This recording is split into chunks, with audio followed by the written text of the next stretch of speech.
Welcome to Wisdom Journey, the podcast where we explore the path of building an online business from the ground up. Here, I share my wins, struggles, lessons, and experiments so you can learn, adapt, and grow alongside me. I also interview experts in their respective field. Whether you're just starting out or looking for new strategies to scale, this is your space to find inspiration and practical wisdom. I'm your host, Wisdom Okonkwo, and I'm excited to take you on to this journey. Welcome to the Wisdom Journey podcast, the show where creators and entrepreneurs learn how to level up their mindset, their message, and their money.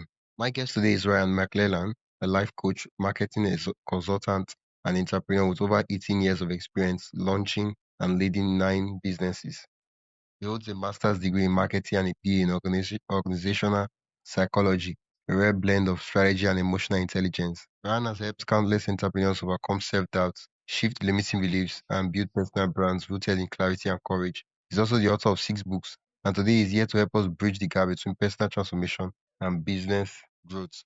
Welcome to the podcast, Ryan. Thank you for having me. Glad to be here. Yeah, Ryan, your story starts with a moment when you instinctively helped a young girl in distress. That became the foundation of your life's mission. Can you take us back to that day and what you realized about yourself? Yeah. I'll put it this way. Long story short, or short story long, as I like to say.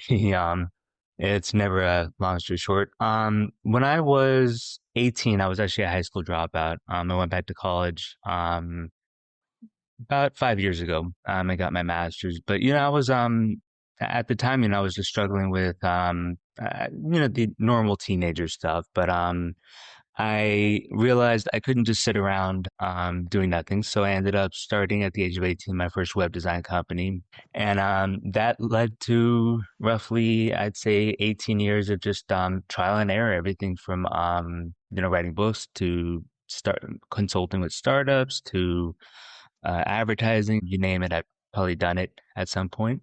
And that helped transition a lot of emphasis on, I guess you could say, self-learning, which, is very important to, we could get, I'll put it this way, I've learned more in 18 years than I did in school, Yeah. just doing things on my own. Yeah, and that's the origin story. As far as life coaching, that was just, 14 years ago in 2010. I was, even in high school, 20 something years ago, I had a knack for advice. I was kind of the person people went to for, just general questions. And, those are the moments that I guess you could say define us when we realize who we are versus what we are. And that led to, a multitude of opportunities. I will say it's been a eventful 18 years. Oh, can you take us back? You've built 9 businesses since you were 18. What did those early years teach you about leadership, risk, and resilience? Yeah.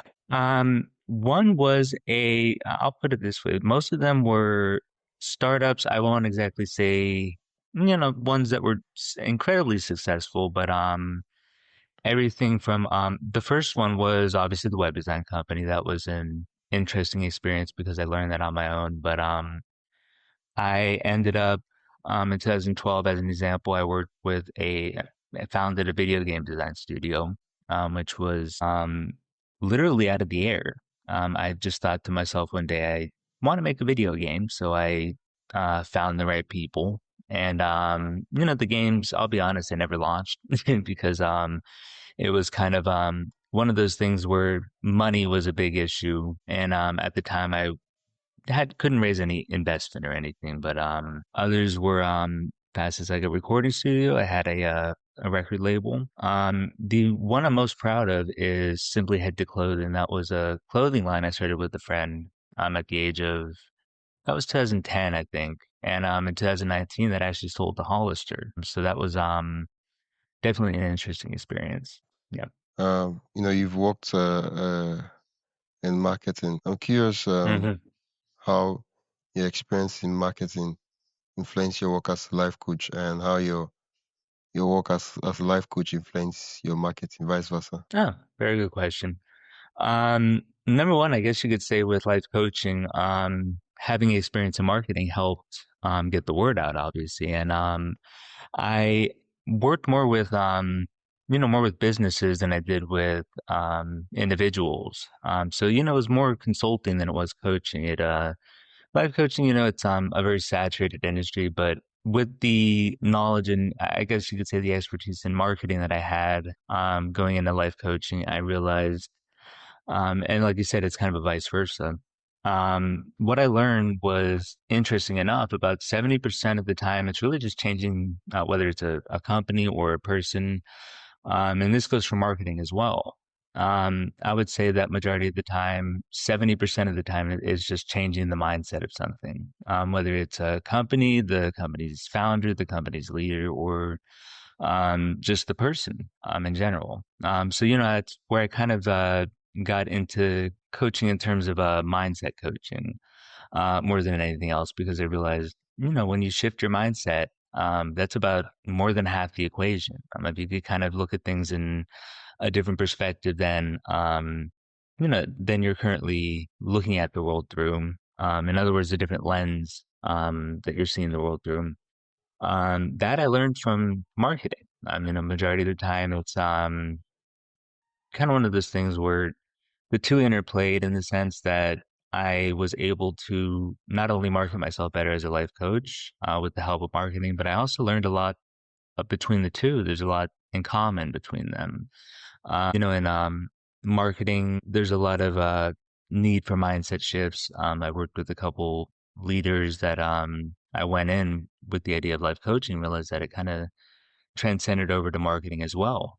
So I guess that's about kind of the duality between the two. You learn new things from both and you kind of transfer them over to the other side. So, I kind of started working with not just in marketing, but with people as well. Just really adjusting the mindset, the way you view the world, the way you view employees, or the way you view, just the world around you. That's the biggest change you could possibly have. Once you do that, that's 70% of it. The other 30% is just, I guess, applying it to real world events. So that kind of came from marketing, to be honest with you. Uh, Okay. You say 70% of our actions are driven by mindset. How does that show up in mhm. business or marketing decisions? Okay, I could hear now. In mindset, I'll give an example. Y- I guess you could say it's best when you look through a different lens through different eyes. In other words, I had a sales team that I was consulting with, and the manager was basically looking at it as anyone late, as an example, was just gonna be fired. If someone 15 minutes late, and I realized if you I kind of told him in that sense, I said, well, I don't know if that's necessary. If someone's late, there might be a reason behind it. And that kind of goes into the mindset of things where, sometimes we look at a late employee where we forget to look at, say, the perspective of why they're late. So, in this example, I had him ask, the employee, why are you 15 minutes late? That's obviously not professional. No, that isn't. It's not good to show up 15 minutes late, but when he heard the full story of what was going on in this individual's life, she had just gone through a divorce, she had been she was a single mother, she had to drive her kids to work. And in other words, it changed the whole perspective of why she was late. Obviously she was on time more often than not, but my point is, I guess you could say mindset, learning to look through other people's perspectives, and look at other people's, whether it's something good or bad, just being able to look at things through other people's eyes helps clarify a lot of Yeah. I guess you could say a lot of the bad things that come with any, even in business or just in life. We have to start learning to realize that when we shift our mindset, when we shift the way we think about, say, a late employee, rather than just, in this case, the person was just going to fire them, when really you should be asking, that business leader should have been asking, questions. Why are you late? Is there anything going on in your life? And this applies to many scenarios where you have maybe not an employee, but even a team leader, has to have the mindset of looking at it as, not everyone's underperforming for a reason. Say you own a company and your sales team, you have one good employee, one bad employee, or something like that. And rather than looking at it as just numbers and figures, as a lot of companies do, in this case, you could ask and I've seen this happen before, where yes, the good employee, what are you doing differently that's allowing you to succeed versus, say, the person who's not doing well. And a real life example of that, I guess, in this case, would be that same company, the sales team.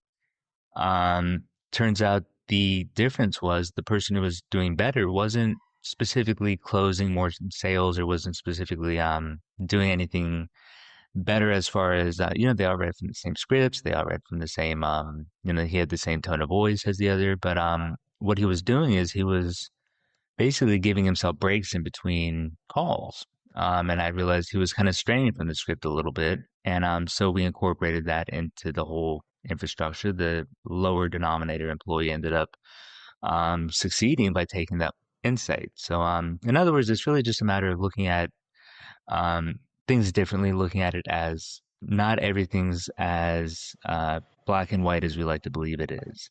Sometimes there are people who, or situations where you had to kind of ask a question to really get the other side of the story out, if that makes sense. Yeah.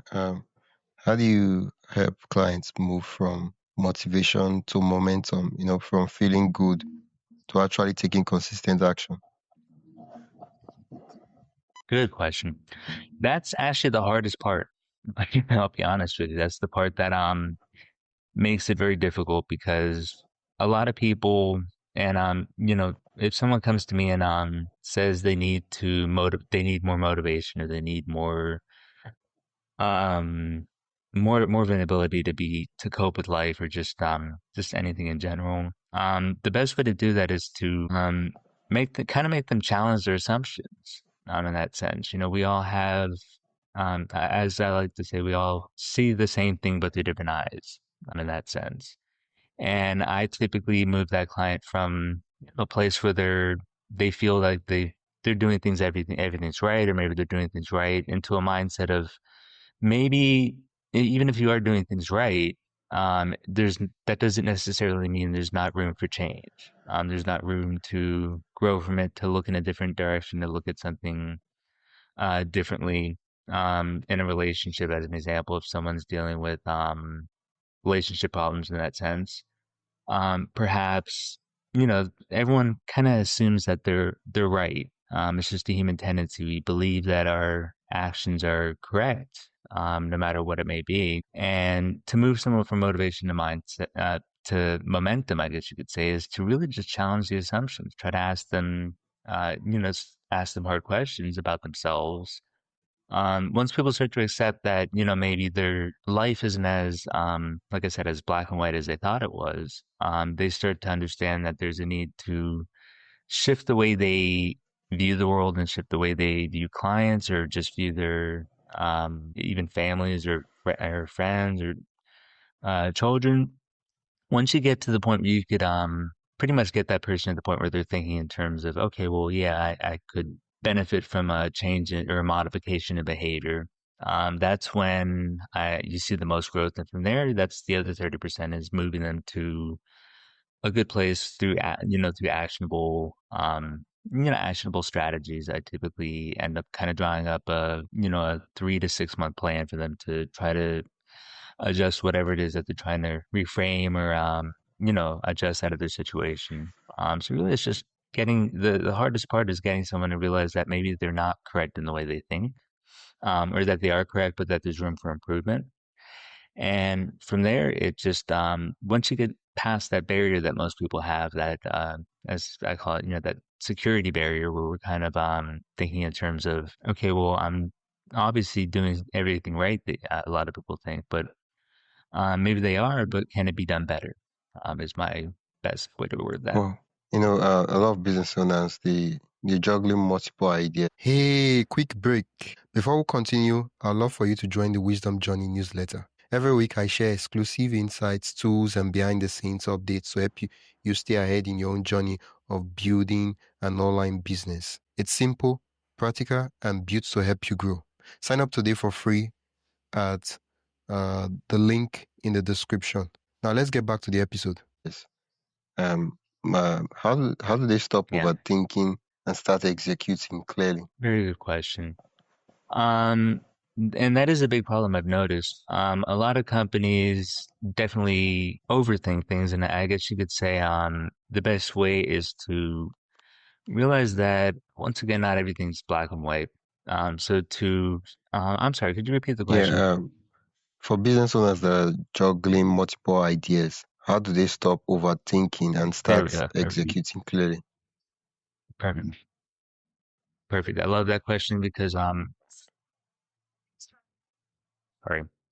Um, because a lot of companies think juggling a lot of things on their mind at once is a bad thing. I actually think it's a good thing when you have I'd rather have too many scattered ideas than only one good than only one idea. So when we look at scattered ideas, really the best way to do that is to keep a in your iPhone. You have maybe your notes pad, your notes, or a voice note section, or just even a pad and pen. Definitely write down the many ideas you do have because a lot of people don't realize it. But sometimes I'd rather have 50 scattered ideas than only one. Because with 50, you have much more chance of succeeding. But the best way to do that is to figure out which of those are good, which of those are bad.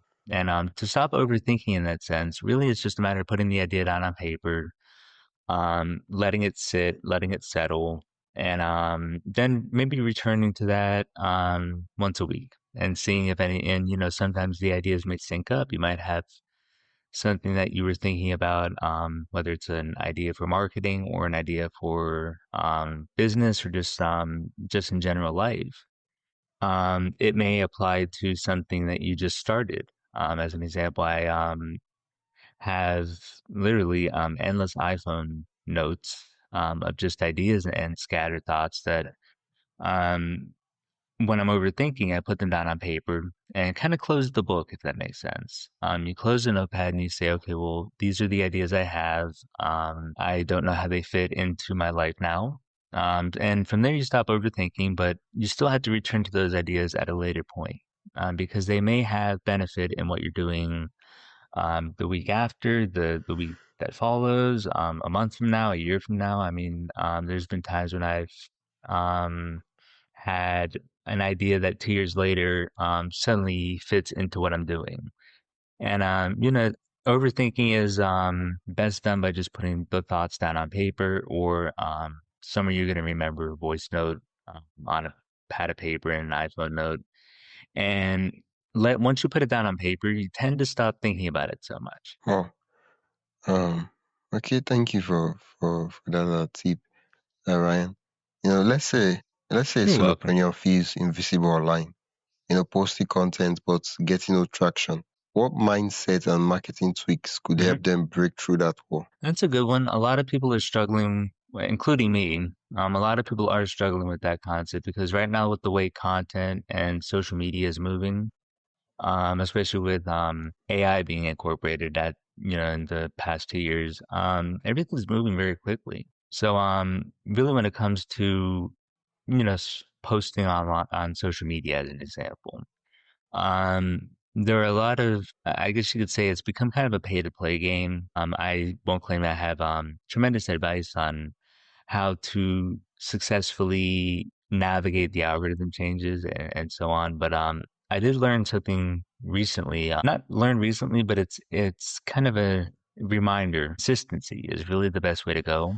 Pick 2, 3 platforms max related to who your demographic is and focus on those three. And try to have just one basic channel. Like me, I use LinkedIn for the most part.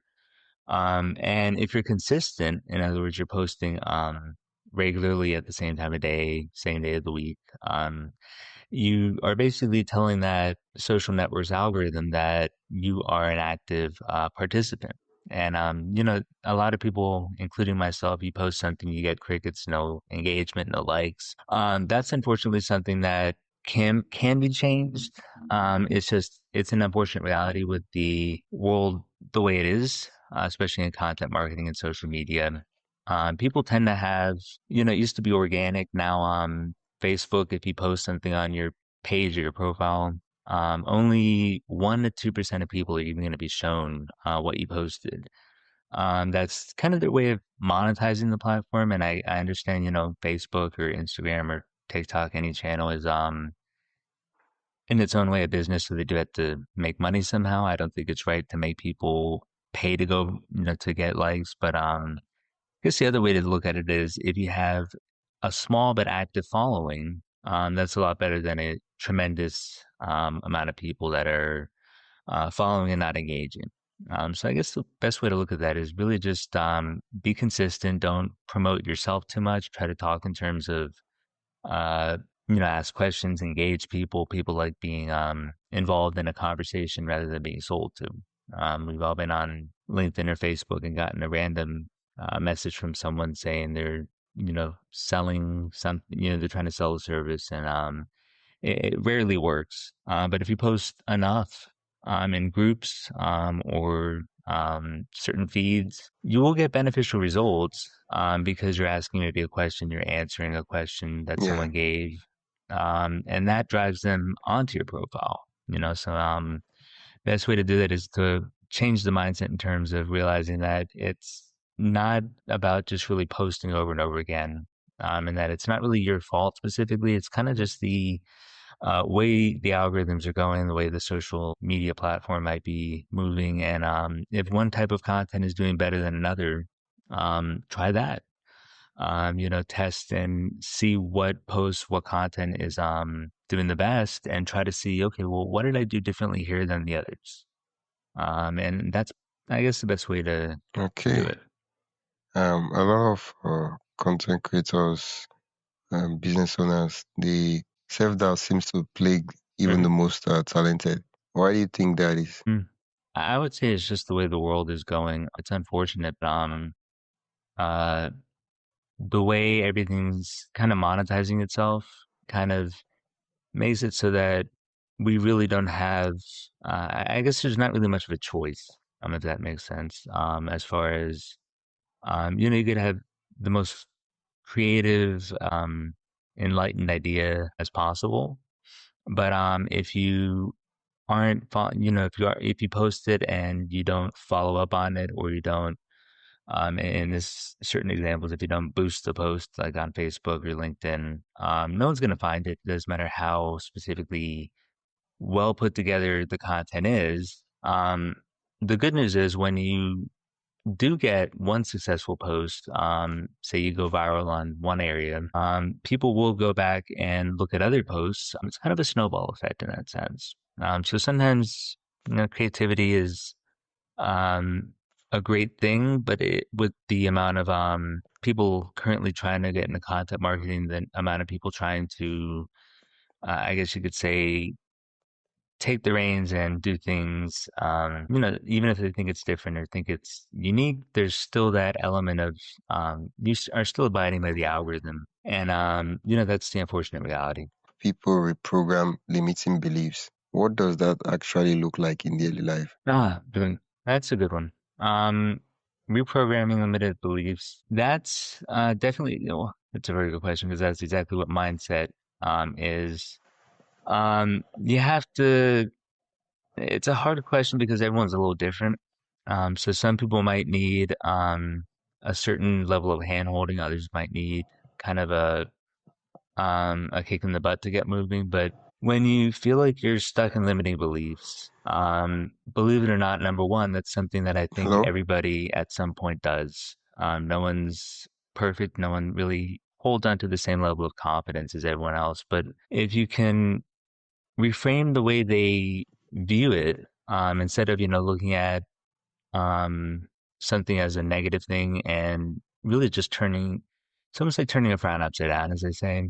Maybe reframing someone's negative beliefs about, I don't know, their looks, the way they look. A lot of people look in the mirror and don't see what other people see. And to be able to reframe that, to get past that belief that maybe the person's not good enough for, say like this, in a podcast as an example. Some people might think they're not natural public speakers and they'll overthink it and think to themselves, okay, well, I'm not going to try it because I just don't feel I'm a good public speaker. I'll be honest, I was never, nor do I claim that I'm a good public speaker. The difference was I changed my mindset by going out and doing it. And that's the best way to do things. If you want to reframe a limiting belief, it's really not about so much as reframing the idea in your mind. It's really about just going out and trying. There's nothing worse than having a limiting belief and not and basically having it as an excuse to not do something. Because me, I didn't know I had the ability to even do a podcast without my heart racing, until I started actually doing it. And at the end of the day, that limiting belief, my majority of the time, will stop someone from doing whatever they think that might not be their best interest, might not be of their best interest or in their best skill. But yet to realize everything is in life has to be honed to a certain extent. And in that sense, to get past that limiting belief, you really have to just go out and do it and try it. And really, that's about what it comes down to is giving people the insight and the reminder that, you won't get over the idea of something being negative or something being limiting in someone's lives unless they go out and try to do it. And if they fail the first time, you have to keep going. You have to keep Oh, trying. thank you so much for that. They have to go out and You're try it, welcome. and if they fail, they have to keep trying. Now, you said Hmm. many Yes, marketing sir. funnels fail because they are built without emotional alignment. What do you mean by that? Hmm.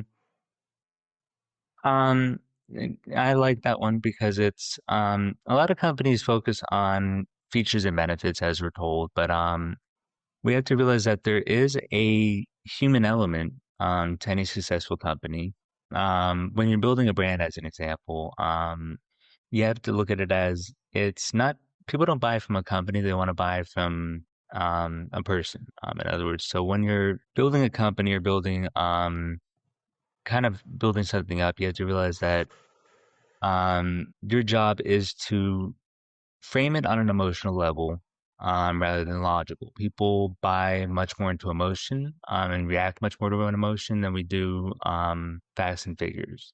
So when it comes to let's say branding, as an example, a lot of people will assume, and a lot of content creators and business owners will think in terms of color palette, typography, logo. Those are all necessary, yes, but if you can add a human element to it, you could build more than just, I see it's like you build more than just a company, you build a culture. Apple, as an example, that's a great example because um, when you go to an Apple store, typically there's one right by my house and it's in one of the malls and it's literally just an open pavilion and there's always hundreds of people there. And I'm always thinking to myself, they either a lot of people broke their iPhones that day or this is basically them belonging to the Yeah, brand. And that's the thing a lot of companies miss is they don't belong.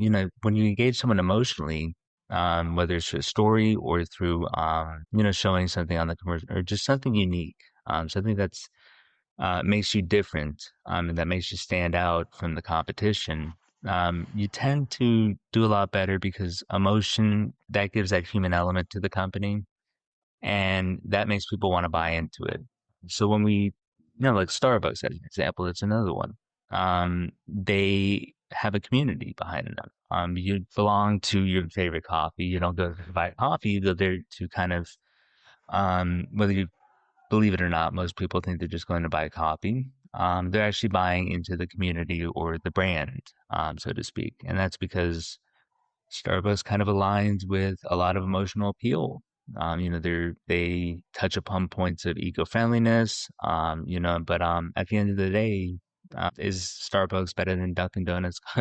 Dunkin' Donuts coffee? Yeah, it's subjective, but once you belong to a brand, on an emotional level, you're pretty much building a community around it, and that allows you to people will trust you a lot yeah. more. Can you walk us through how you help someone clarify their niche when they feel like they could help everyone? Oh, the niche. I love that because that's a question I've been struggling with for 18 years, to be honest with you. I'll start by saying there are certain scenarios where not just in my case, but it's a lot of people's cases, there are scenarios where you can help everybody. The thing is, we've kind of been tricked into the idea that a specialization or a niche is essential in coaching. That's a big topic. We've all seen the or heard at some point, even in marketing. Your buyer persona shouldn't just be, males, ages so and so to so and so, interest in so and so. No, you have a much more detailed buyer persona than they had even 5 years ago. And sometimes it's worse, but there are some people who could be generalists, who could be helpful to anyone. But if you do want to clarify a niche, I guess the best way to look at that is figure out what you're not just what you're best at, but what areas you're most passionate about. Because a lot of people do what they love, not what they're good at. And this isn't a quote from me. This was actually from someone who lectured at Oxford University. But the someone was trying to get into music, and he asked, "Okay, well, do you love music or are you good at it?" And the person kind of just said, "Well, I like music." And the lecturer said, "Well, I'd say that's great, but do what you're good at, not what you love, because if you do what you're good at, you're eventually going to learn to love what you're good at." So, at the end of the day, it's really a matter of figuring out what area you're best at. A lot of people look at it as micro niching, where they have a specific buyer persona or specific target market, which is always good. It helps save money on, I guess you could say ads, or if you know who you're talking to directly, you're in good hands. But I'll be honest, there are some people who can help everybody. And the best way to do that is to try um going into the world and just venturing out there and seeing what you're most passionate about and what people you're best at helping at.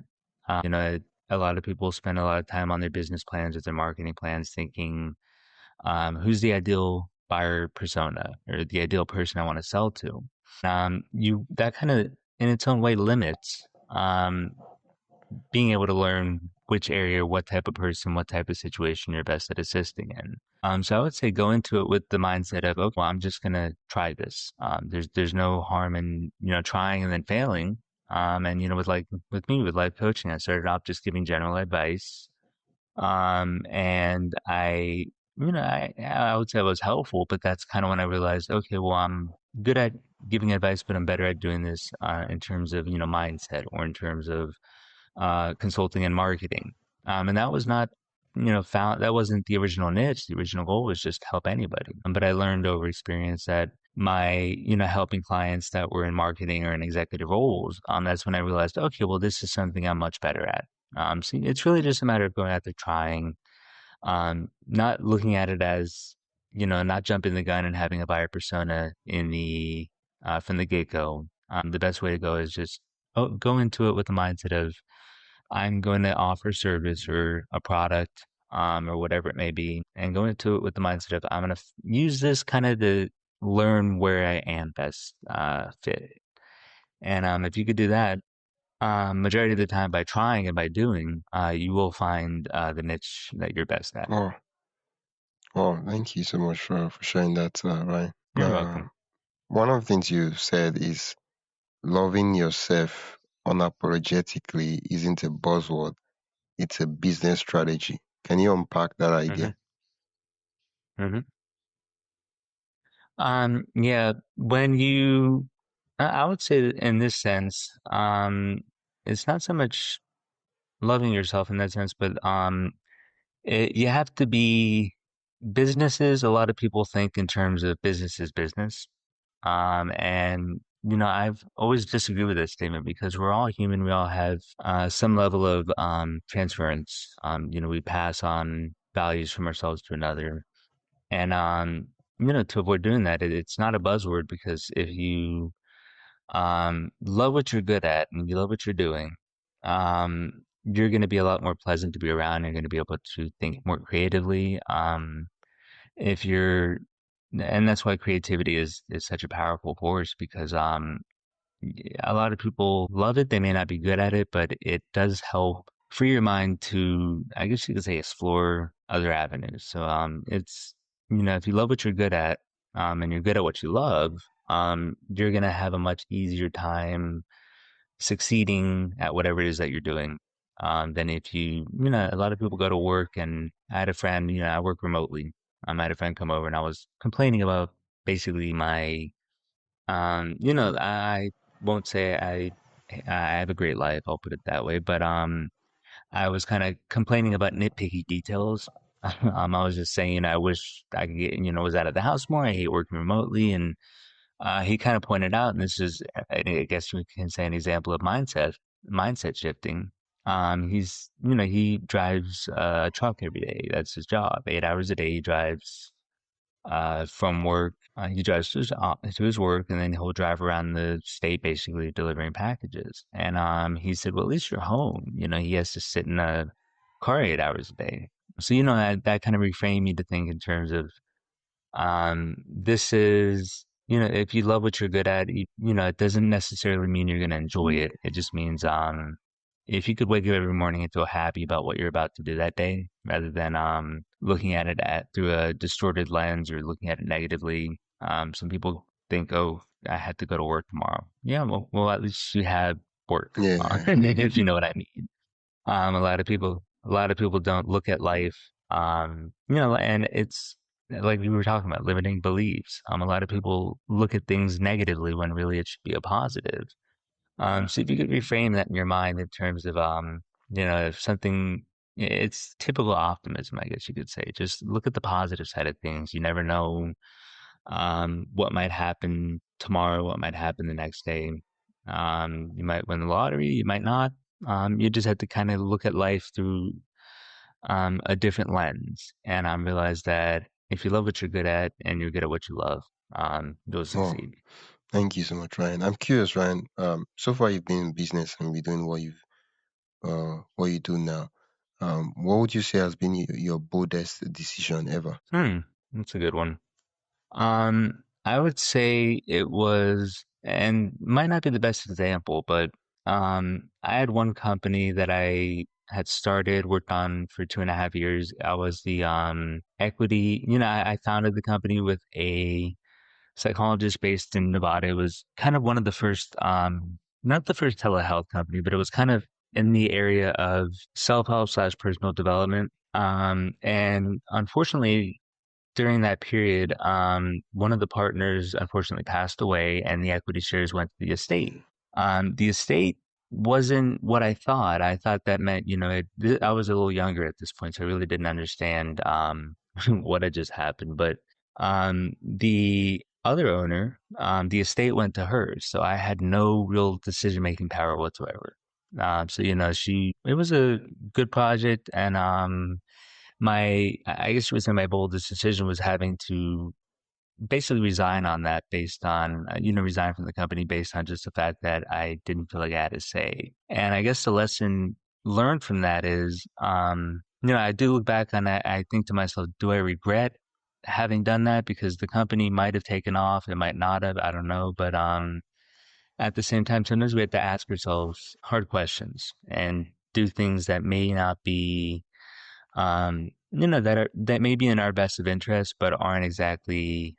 There's a saying, I think, if you can, sometimes you have to realize a poor investment and cut your losses, as someone once told me. And that was kind of what I had to do with that. And I would say it was the boldest decision, specifically because that was a company I put 12 hours a day into for, 2.5 years, and had to back away from it based on just kind of a technicality. I guess you would say that would be a bold move, backing away from a potential opportunity that could have made millions. But that was a decision I don't regret, but I don't love, if that makes Yeah. sense. Oh, it makes sense. Yeah, thank you. Good. Yeah, yeah. Thank you so much. And what's the last piece of You're welcome. advice you love to leave with entrepreneurs, creators listening to this episode? Perfect. I guess I'll go back to something I had kind of said before. The one thing I would say is realize that it does take persistence. There are people who are success overnight, but typically, majority of the time, you really have to be just persistent with what you're doing, and know that even if you don't feel like you're succeeding at something, or you don't feel like you're doing, say, maybe you're doing something that you're creating content, or you're in charge of an entire team and you might not be enjoying it. I guess the best thing I could say is learn to, like I said, learn to love what you're good at. And go out there, just try to venture out there. Over planning is as bad as under planning. Sometimes we have to just jump into something to see how it goes. Doesn't mean put your whole life savings or your retirement into kind of a company that, I've seen this happen many times where people will put too many eggs in one basket and they'll, lose their house over, kind of just a whimsical idea of a product or service. I could say is the best advice I could give anyone, not just, entrepreneurs, but just anyone in general, is don't be afraid to just go out there and just try to do what you're trying to accomplish. See if it works. And start small. Iterate. There's the lean method. If anyone listening hasn't read this book, I urge you to read it. It's The Lean Startup by Eric Ries. It's a tremendous book because it talks about how a lot of companies and a lot of entrepreneurs and a lot of businesses start with they just start building right away. They'll build a product or service that no one wants, and they'll waste time and money. And then 3 years later they'll finally launch it and they find out it's a total bust. So you have to kind of go into it with the mentality of, as an entrepreneur, you're doing an experiment. And the best way to do that is to just go in small steps. First, find out, is this idea even worth building? Will anyone even go to it? Will anyone buy this product? Will anyone buy this service? And once you have that nailed down, once you kind of have an idea that this product or this service is in demand, or is something that people will buy into, that's when you go the next step and you go ahead and start the company or launch the product or launch the service. In that sense, it really comes down to just small steps. Don't take one giant leap. Just go in small steps, iterate as you go. And from there, you go from the concept to the actual development of something, and kind of keep the mindset of everything's in small steps, baby steps, as they say. Yeah, well, thank you so much, Ryan, for that advice. Where can You're listeners welcome. learn You are more about the welcome. work you do and also connect with you? They could reach me at, I guess you could say, if you want, they could actually just call me. I'm open to calls. You could obviously Google my name, just Ryan McLellan. You'll find everything you need to know about me from there. If you want to learn more, just, I'm always open to a phone call. 305-546-4151. I'd give my email, but it's a very long email. So I'll go ahead and just leave my, phone number up as 305-546-4151. Reach out, text, call, whatever makes sense. And I'm always Yeah, happy to what about help. your website? That would be, I guess the best one to go to would be valiancecoach.com, VALINCE, COACH.com. And that'd be probably the best way to find out a little bit more about what Yeah, I well, do. thank you. I'll put the link in the description so listeners can click and go directly to the site. Thank you, Thank Ryan. you. It's been a pleasure chatting with you. Thank you. Thank you, sir. It's been great. Okay. Yeah. Thank you. Thanks for tuning into Wisdom Journey. I hope today's episode gave you practical steps and fresh ideas to keep moving forward. If you found value, be sure to subscribe and share this podcast with a fellow creator or entrepreneur who'd love to learn too. And don't forget to sign up for the newsletter and the link in the description for more resources, experiments, and lessons straight to your inbox. Until next time, keep building, keep learning, and keep walking your own wisdom journey. Yeah.